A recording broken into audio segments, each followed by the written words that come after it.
When you see sort of the riots that have happened in the north of England and riots around the world, really, does it ever bring you back in almost a PTSD kind of way to when you were attacked?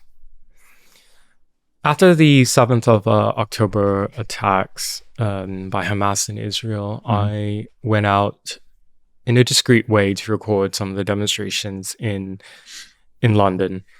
And some of my videos went viral and were picked up by various British publications and also on television. And by December, so couple months out, I started being... people went up to me and photographed me and were observing me as if they had potentially recognized who I was. I don't know if that was necessarily the case. The way that some of them were responding was kind of weird, but it did bring back sort of this feeling of panic at times, even though I wasn't actually injured when that happened in London. It's just, it's almost, in a way, it's what happened to me in Portland before I was beaten. I mean, it wasn't just one day that I was jumped by Antifa. There was a lot of build-up. I would go, and then people would first photograph me to try to find out what outfits I wear, what shoes I wear, what my phone is. They would build like a dossier on me, and then they would put out within their members, like, this is Andy, we should keep him out. And as I kept going, then they escalated. They then started going up to me and blocking my camera, and then physically pushing me around, and then eventually pepper spraying me, and then eventually beating me on the head and giving me a brain bleed. So I just had a moments of like sort of a flashback of, is this the start of something else? So did you think you were going to die in that moment when you had the brain bleed?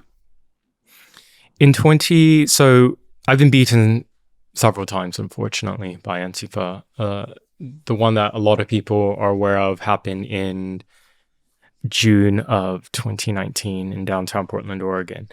So I've never been in a physical confrontation before that point, so I didn't even know what it was like to be in a fight or to be beat up. When I was first reporting, and then I was hit very hard on the back of the head to the point where it knocked me almost to the ground. My first response that in that immediate moment wasn't that, somebody just punched me really hard or hit me. I thought maybe somebody tripped into me, like something very innocent. And before I could even turn around and look like what happened, and then all the hits on my face and head. And at that point, I was just thinking, I just need to get out. Where's the police? I'm in downtown. The central police station is around the corner. Police never came.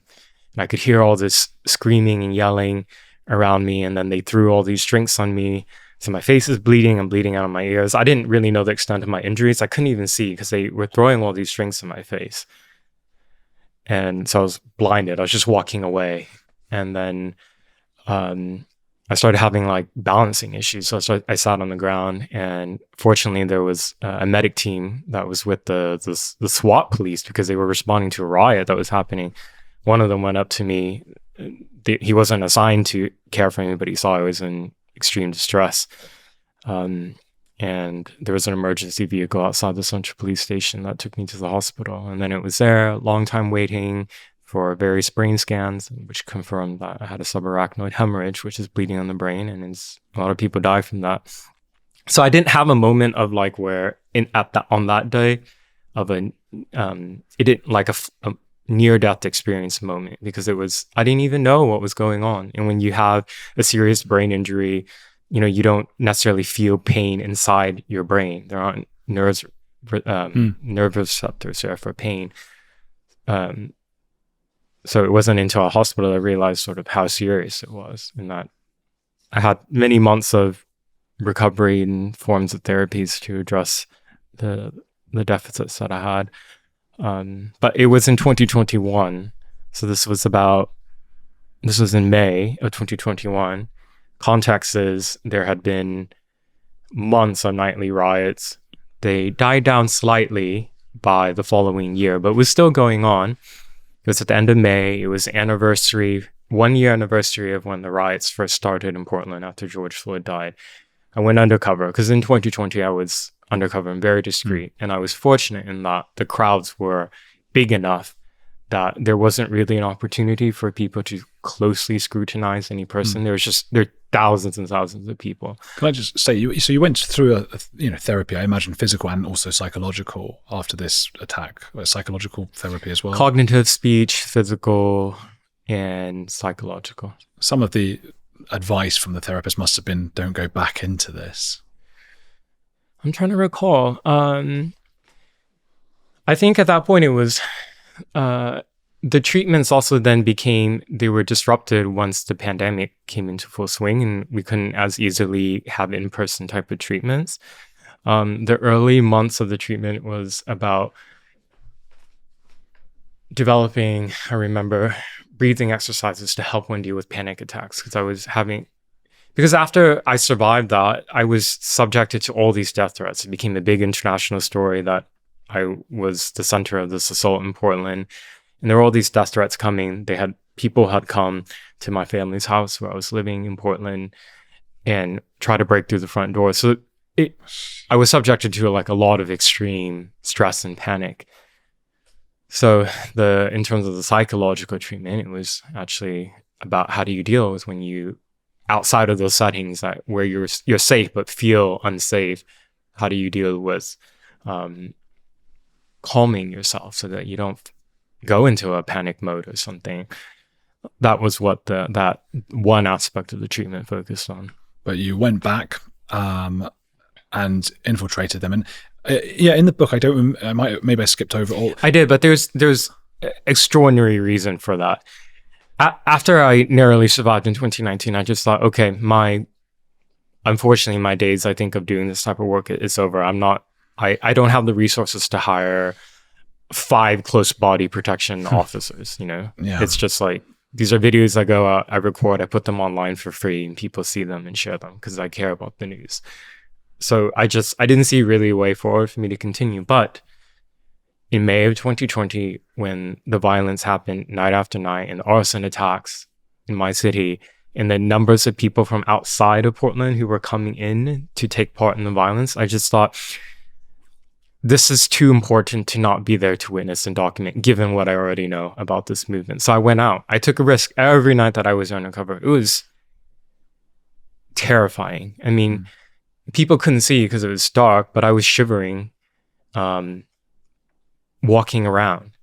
How were you undercover? Did you have to disguise yourself? I disguised myself. Like a mask? Fully disguised in black bloc. What does that mean? Like black stuff? It's where you dress like the Antifa people, head to toe covered in black. I even covered my eyes because my eyes can give me away. There aren't that many people of East Asian background. I mean, they were so overzealous in looking for me, they actually misidentified other people of East Asian background who they said, that's Andy. Fortunately, none of those people were killed or beaten, but they were confronted. Bloody hell. So this is mad. It's almost, and I know it's not meant this way, but it's almost comical when you're reading about this, because it's like you're just one of them now. You got all the stuff on, and you're just sort of, what's it like day to day with these people? I have a pretty good idea of the profile of one of these Antifa militants. There are jokes about it online because people see the mugshots and they look as how you would expect. And certainly there are a lot of malcontents among them who are unemployed, living off state benefits full time, and dealing with various comorbidities mentally. And then there are those who are in white collar professions. Many of the people who were arrested were students, were academics, worked in medicine even. There were people associated with a particular hospital, OHSU, which is where Oregon Health and Science University, that's where I had my emergency room treatment by coincidence. A lot of the nurses there were accused of engaging in felony violent crimes at some of these riots. So it really spans the spectrum. A lot of them are actually very educated. They understand radical theories very well. And yeah, there's this riffraff of these people that they can use to be the ones who actually set the fires and break the windows. And they're kind of, one of them's arrested and convicted and has probation. It's like, so what? We have, you lose one, you have 10 others. And so people kind of underestimate Antifa because they look at these really obese people who get arrested, or really slim people who look very weak, and just think, this is no threat. But the mistake is thinking that that's all it is one, there's a lot of people behind them who are involved in a lot of activities that enable them and help them. The money fundraising aspect, the doxing aspect. I mean, they don't necessarily just pick a random target to go after to incite violence against. It's like they know where to show up at their homes because they have hackers and such, and people who even work in the legal profession. There's a lot of really radical leftist attorneys and people who are training to be attorneys in America. So they have access to some of these databases that the average person in public wouldn't be able to get. They can access to like records of housing records, etc., and find out where people live, who their spouses are, who their children are, and terrorize them with this type of information. So there's a huge network behind these individuals that people see in these mugshots and think they're no threat. And another thing is these people operate when they are actually being violent as a group. So yes, one skinny person throwing a punch is not going to be life-threatening. You have 15 of them armed with bats, with crowbars, with bricks. Then you have a life or death situation. One of the it is so intriguing that you were able to really infiltrate and get, I mean, it's such a unique view of these people. And one of the things you found was that there was a lot of weird kind of racism within, that the black people and white people within wanted different things. Yeah, so Antifa had to build sort of a coalition in a way, because whilst they have a lot in their numbers, particularly in 2020 when a lot of people had an opportunity to be violent because it was lockdown and they had the time to come out. They had a lot of their numbers, but not enough. So they had to build a coalition with BLM. Now, they share some ideological goals that are the same. For example, they believe that they can generate a better society from the ashes of the revolution. They want to overthrow the American government or overthrow various institutions like policing, the courts, etc. They have that in common. They hate police. They hate the right. So a lot of the enemies that they have are the same. What's different ultimately is that many of the BLM militants and extremists are revolutionary communists, whereas Antifa is more focused on the anarchy aspect. So with some of these BLM people, they would style themselves as sort of a leader of the group. They'll come with bullhorns, they'll direct people to do this and that. Antifa really hated it. But the Antifa are primarily young white people, and they felt they couldn't really be seen from an optics perspective within the radical left telling black people what to do or what not to do. So I wrote about in my book, there was sort of like these instances of infighting, and there were times where some of the BLM extremists wanted to have a thing of like where they just take over the street, but not necessarily stop fires. Like that's another level of escalation. So sometimes some of the black protesters confronted the Antifa people in Black Bloc and are asking, what are you doing? Like, why are you like suddenly pepper spraying people? Like, so ultimately that coalition was very weak. And once the people who kept the violence going after the initial weeks of riots after George Floyd's death was Antifa, particularly in Portland. In Seattle was another place. I went there as well undercover in 2020. That's where the so-called CHAZ was, Capitol Hill Autonomous Zone. Capitol Hill is a very densely populated neighborhood in the middle of Seattle. Lots of businesses there, high rises, people live there. And it was in June that this coalition of these extremists literally forced police to flee from the police station there. And then the city's leadership, again, I talk about the local elected officials, they allowed them to occupy 3 city streets, huge area. Was it 3 or was it 6? 6 city streets, huge area, thousands and thousands of people who live there who are now under occupation. And these people actually created a literal no-go zone. And that when you went there were barricades that acted as sort of the border wall. You go in, as soon as you get in, you have these volunteer security who are armed with weapons openly. And sometimes they would ask you who you were. They asked some people for IDs if they felt like, oh, maybe he's, an infiltrator from the right.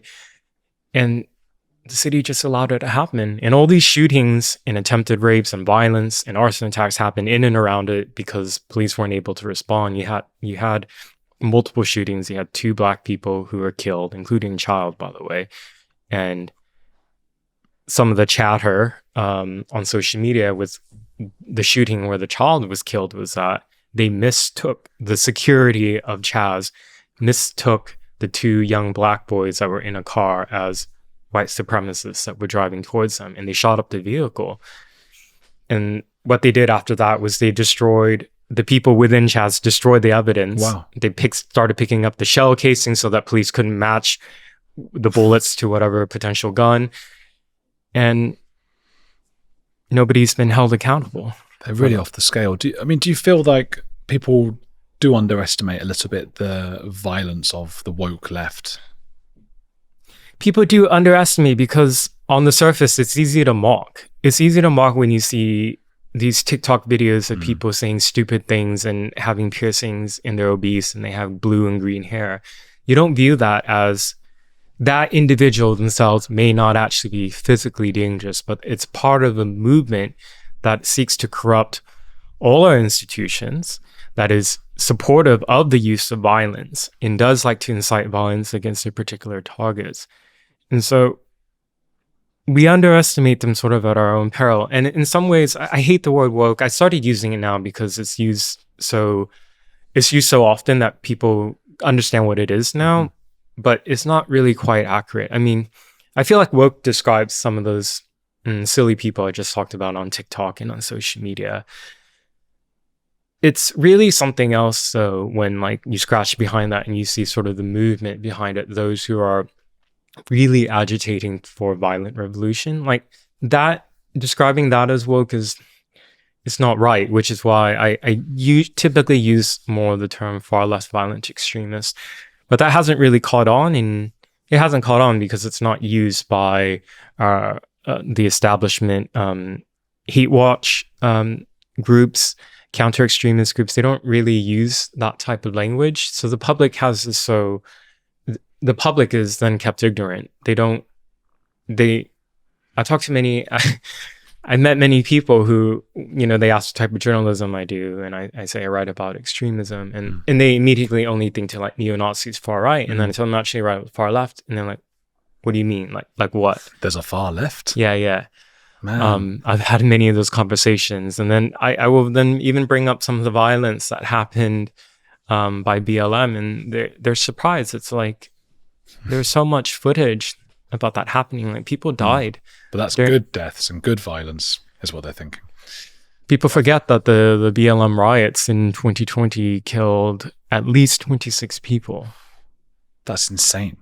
Especially when you think about how the death of one person, I know it goes deeper than that, but the death of one person, George Floyd, is what caused and then for 26 people to die, and most people don't even know about that. That's pretty correct. That's pretty insane. I think that's part of why I like to talk about the far left. I think it's why you do as well. It seems like. I also wonder if, and it's something I keep talking about at the moment, but having a foot in another country or a heritage in another country makes you maybe see the States and the UK a little bit differently.